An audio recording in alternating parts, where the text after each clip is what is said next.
ভগবান গণেশের নাম নিয়ে শুরু করছি। সকলকে আমাদের চ্যানেল অ্যাস্ট্রোতমাল স্পিরিচুয়ালে স্বাগত। আজ আমাদের আলোচ্য বিষয় ভগবান শ্রীকৃষ্ণের নিজের হাতে তৈরি দ্বারকা নগরী কেন এবং কিভাবে জলের তলায় ডুবে গিয়েছিল। এই বিষয়ে বিস্তারিত জানার জন্য ভিডিওটি অবশ্যই শেষ পর্যন্ত দেখবেন। ভিডিওটিতে এগোনোর আগে আপনি যদি আমাদের চ্যানেলটিকে সাবস্ক্রাইব করে না থাকেন তাহলে সাবস্ক্রাইব করে নিন, কারণ আমরা প্রত্যেক দিন এই রকম রহস্যময় ভিডিও এনে থাকি। বন্ধুরা, দ্বারকা নগরীকে শ্রীকৃষ্ণের বাসস্থান বলা হয়। মহাভারতে বর্ণিত কথা অনুসারে শ্রীকৃষ্ণ যখন কংসের বধ করেছিলেন তখন জরাসন্ধ শ্রীকৃষ্ণ ও যদু বংশীয়দের বিনাশ করার সিদ্ধান্ত নিলে এবং সুযোগ পেয়েই জরাসন্ধ মথুরাতে যদুবংশীয়দের ওপর বারবার আক্রমণ করতে লাগলেন। ধীরে ধীরে অত্যাচার বাড়তে লাগল। যদুবংশীয়দের কল্যাণের কথা ভেবে শ্রীকৃষ্ণ মথুরা ছেড়ে চলে যাওয়ার সিদ্ধান্ত নিলেন। মথুরা থেকে বেরিয়ে তিনি দ্বারকা নগরী স্থাপন করেছিলেন। বলা হয়ে থাকে সেখানে শ্রীকৃষ্ণ নিজের পরিবার এবং বন্ধুদের সাথে খুব আনন্দের সাথে বাস করছিলেন। সময় এগোতে লাগলো। এভাবে ৩৬ বছর পর্যন্ত রাজত্ব করার পর এবং শ্রীকৃষ্ণের মৃত্যুর পর দ্বারকা নগরী সমুদ্রে ডুবে যায়। পৌরাণিক কাহিনীতে দ্বারকা নগরীর জলের তলায় বিলীন হওয়া নিয়ে দুটি ঘটনার বর্ণনা পাওয়া যায়। প্রথম, মাতা গান্ধারী শ্রীকৃষ্ণকে দেওয়া অভিশাপ, এবং দ্বিতীয়, ঋষিদের দ্বারা শ্রীকৃষ্ণের পুত্র শাম্যকের দেওয়া অভিশাপ।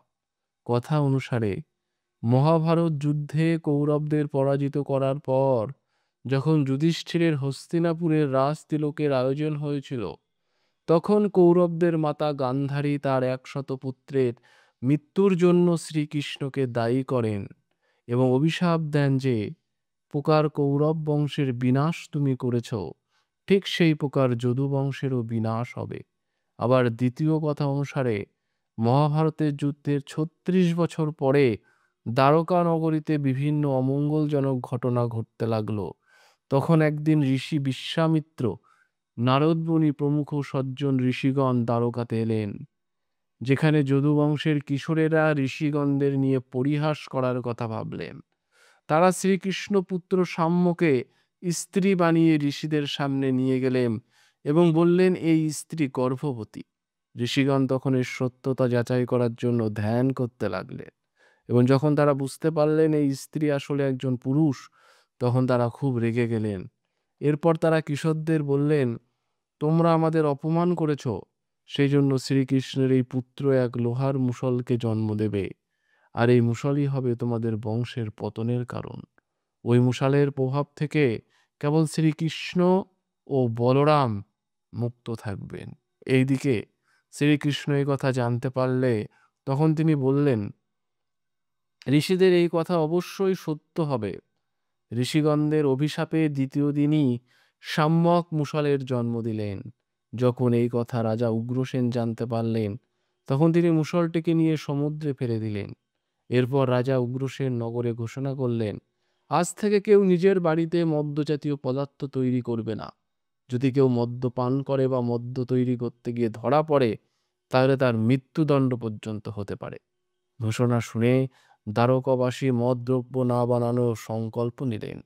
কিন্তু এর পরেও দ্বারকাতে ভয়ঙ্কর অমঙ্গল হতে লাগলো।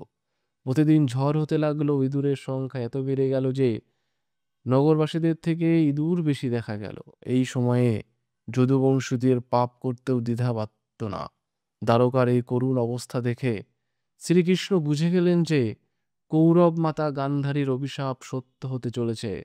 এরপর শ্রীকৃষ্ণ যদুবংশীয়দের তীর্থযাত্রা করার পরামর্শ দিলেন। শ্রীকৃষ্ণের আদেশ পেয়ে যদুবংশীয়রা সমুদ্রের তীরে প্রভাস তীর্থ এসে বসবাস করতে লাগলেন। প্রভাস তীর্থের বসবাস করাকালীন একদিন সাত্ত্বকী মজার ছলে কৃতকর্মের উপহাস করেন। কৃতবর্মারও এমন কিছু কথা বলেন যা শুনে সাত্ত্বকীও রেগে গেলেন। রাগের চোটেই তিনি কৃতবর্মার বধ করে বসলেন। এই দেখে সবাই সাত্যকী ঘিরে ফেললেন এবং তাকে আক্রমণ করে বসলেন। সাত্যকীকে একা দেখে শ্রীকৃষ্ণের পুত্র প্রদ্যুম্ন তাকে বাঁচানোর জন্য এগিয়ে যান। সাত্যকী ও প্রদ্যুম্ন একাই তাদের সঙ্গে যুদ্ধ করতে থাকেন। সংখ্যায় বেশি হওয়ার কারণে সাত্যকী ও প্রদ্যুম্ন তাদেরকে পরাজিত করতে পারলেন না এবং অবশেষে মৃত্যুবরণ করলেন। নিজের পুত্র এবং সাত্যকীর মৃত্যুতে ব্যথিত হয়ে শ্রীকৃষ্ণ মাটি থেকে এক মুঠো দূর্বা ঘাস তুলে নিলেন। হাতে আসা মাত্রই তা মুষলে পরিণত হয়ে গেল।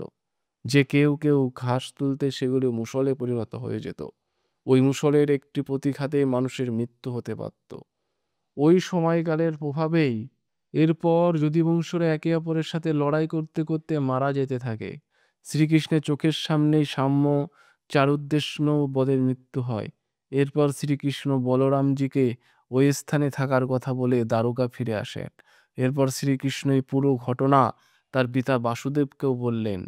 যদুবংশের মৃত্যুর কথা শুনে তিনিও খুব দুঃখ পেলেন। শ্রীকৃষ্ণ বাসুদেবকে বললেন, বলরাম আমার জন্য বনে অপেক্ষা করছে, আমি বরং দেখা করে আসি। এই বলে শ্রীকৃষ্ণ সেখান থেকে প্রস্থান করলেন।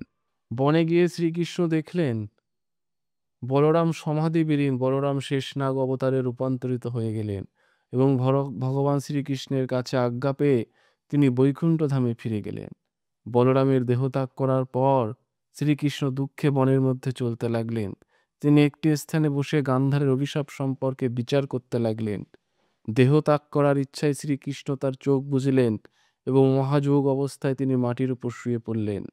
ওই সময় জরা নামক এক শিকারী হরিণ শিকার করতে করতে সেখানে পৌঁছালেন। তিনি শ্রীকৃষ্ণের চরণকে হরিণের শরীর ভেবে তীর চালালেন।